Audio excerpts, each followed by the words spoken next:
This is Carol Butler, and I'm going to tell you how to get rid of carpenter ants. And I'm going to tell you why I was motivated. It was just earlier this week, my dog was bit or stung or attacked by yellow jackets like I was, or we think carpenter ants.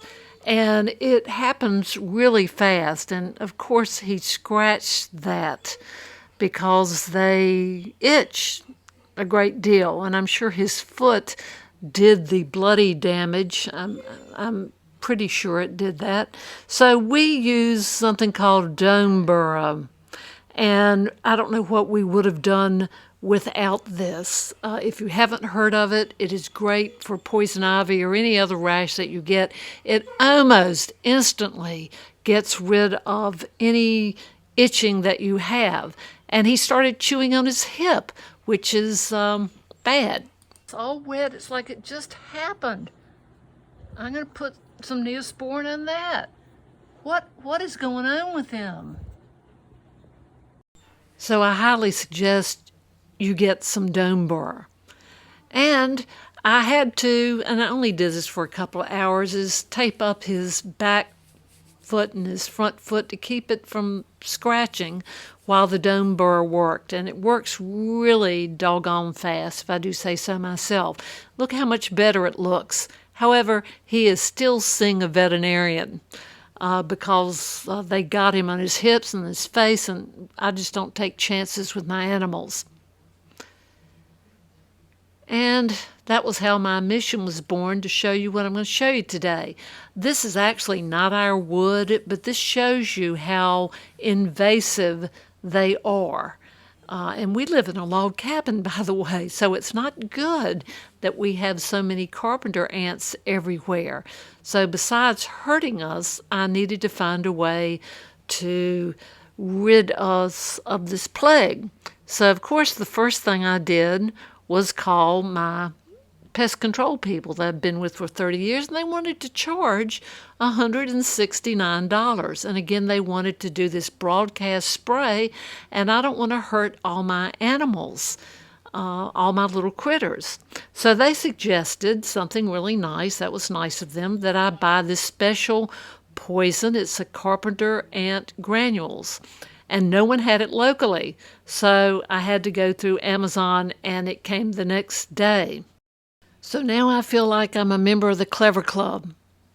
Not this clever club, not quite that clever, but I got a small pipe insulation tube, the smallest I could find, because that's where I'm going to put the poison so that little critters can't get in it. Also, there's nothing duct tape won't do. Get a little duct tape, get some rocks from the driveway, and weight it down so it won't be blowing around and hurting little critters where I put it. I wanted it blocked. And so I'm unsure whether I'm going to use the funnel or a former animal food syringe. I think I'm not going to use the food syringe because I don't ever feel like I'd want to use it again. But these poisonous granules, always label and bag. Okay, as shown in pictures that I may make a video out of, I am going to attack carpenter ants. And particularly because one day it's spiders, the next day it's yellow jackets, and the next day it's carpenter. Well, actually the carpenter ants have been around for a while, and I'm done with them. So I devised this unique little thing. I bought a tube, like it's pipe insulation foam. I taped, duct tape for everything, rocks at the end because I don't want this turning, and I've taped where it divides to be the bottom, but I don't want these blowing in the wind when they're going to be full of the granular poison that, I'm sorry ants, you gotta go, that I found out was the absolute best.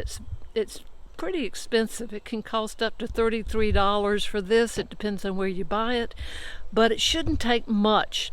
I'm not sure if I want to use, and I will throw this away.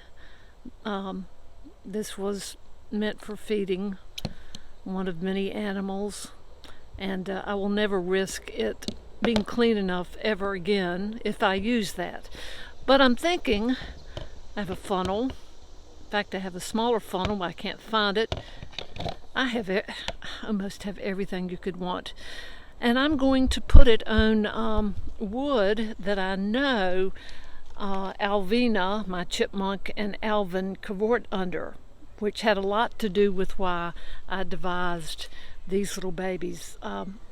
They have the smallest hole on this foam, and yes, chipmunks can, chew through anything, but I'm going to hope they don't get near it. And so I'm not going to put it near the edge of the fence because they scoot back and forth, because that railroad tie gives them some protection.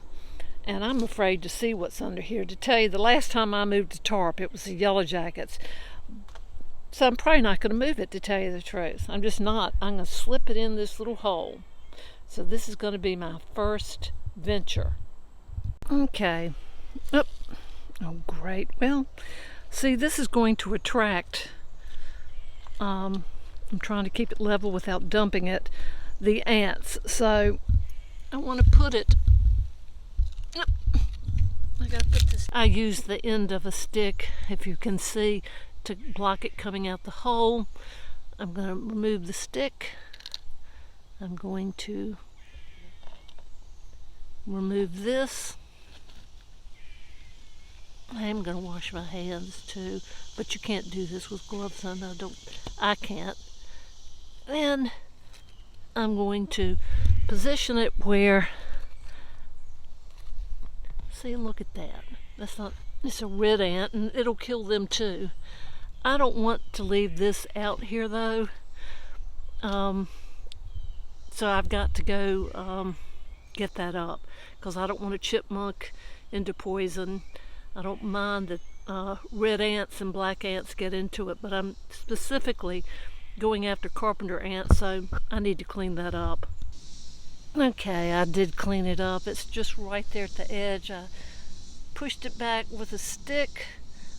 I may turn that sideways just because, again, that's too easy for chipmunk. I really don't want to hurt the critters, and an ant can get in anywhere.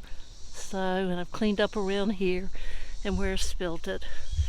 So I'll do a better job with the next one. You can only put this stuff out once every 30 days. Okay, this time I used a piece of cardboard. I'm behind my woodshed. I know that maybe a critter might sleep under there, but I'm close to my house, but I don't want to be real close because I don't want to draw them while I'm trying to keep them out. We have some wood stacked under there. I don't want to be surprised by yellow jackets or carpenter ants. So I don't know why I didn't go all the way down. I did not fill this entire tube with that stuff. I think it's just sticking to the foam a little bit. So I'm going to place it and put this down and come back to it. Okay, placement 2. I've got one end, and we know an ant can get between that wood and, see, there's already a baby ant there, and this brick holding it in place, so no other critter or bird should be coming over, or a cat or anything, and digging into poison. So, or that's what they tell me. Okay, this is placement number 3. I've got cardboard beneath it. I spilled a little bit. I'll have to wash that up. I certainly don't want to draw them to the trash can. And I can't put them at the wood that we should have already moved where I know they are, because frogs live there. And I'm not going to kill lizards and frogs on purpose.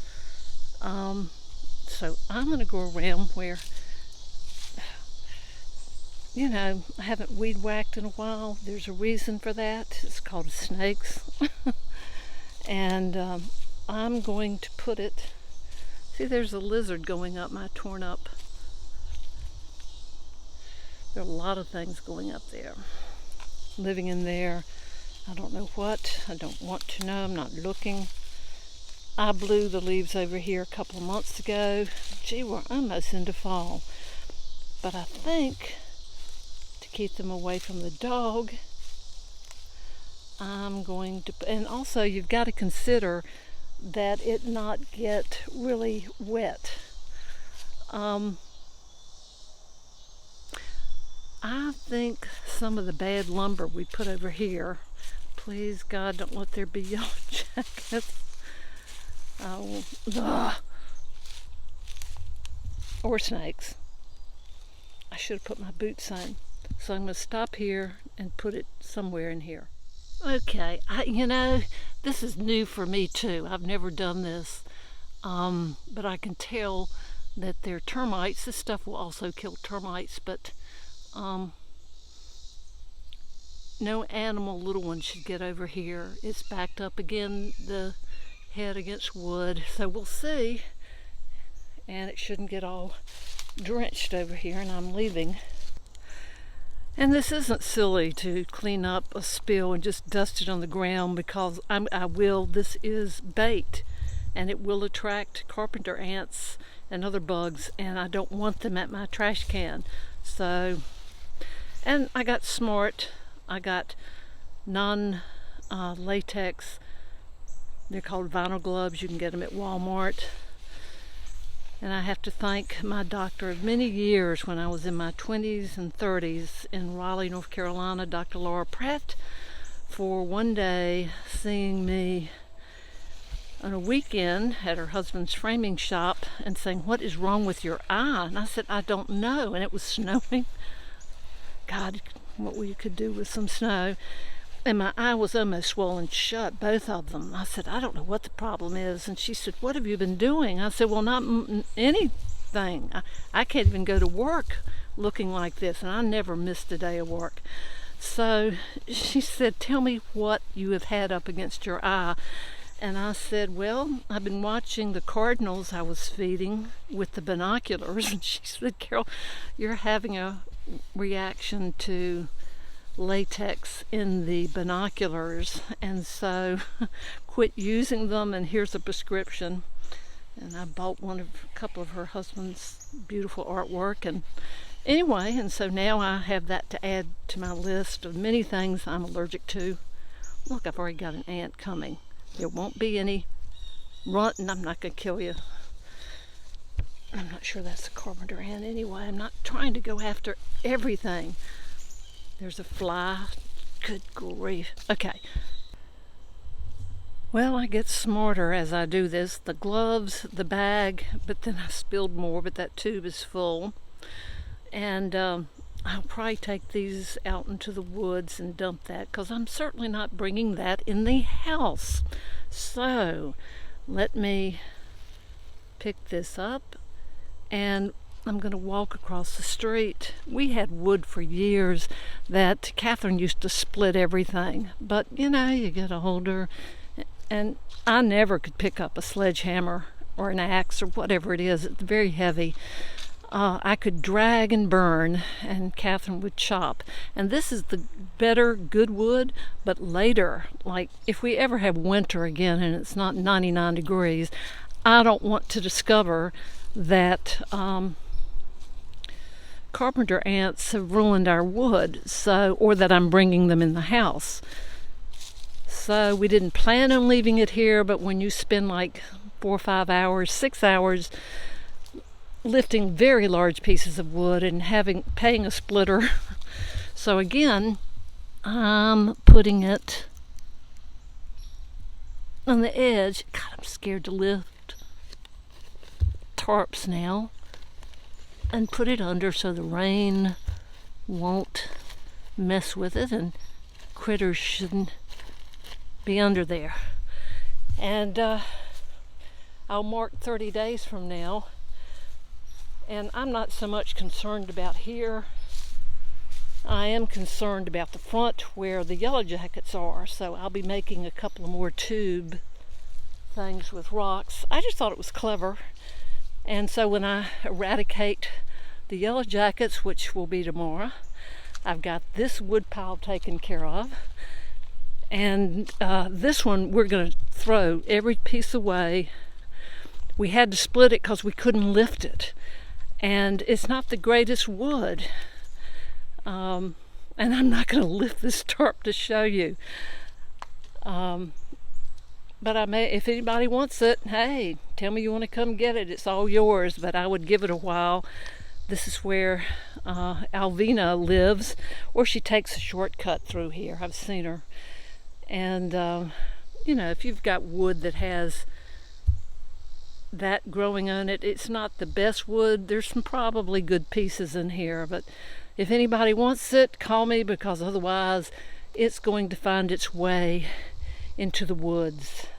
We will not be using this wood. I used as much as I could this last winter from this pile, and then we piled the other one that I showed you, and then we've got our woodshed full. So watch it be 90 degrees at Christmas.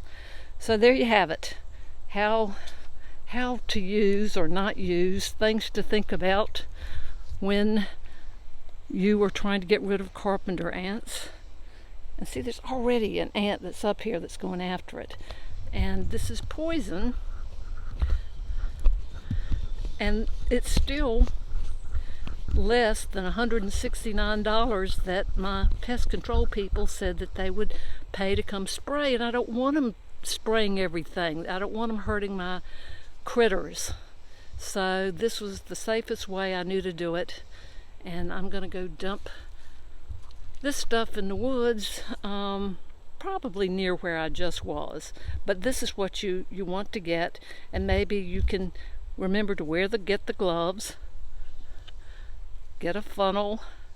I did not use that, and wipe up after yourself, because you sure don't want to attract them where you're going to be going daily. But carpenter ant bites hurt. So I got bitten by one yesterday, and I wore boots today just to walk out to my wildlife stand. And anyway, let's see if this works.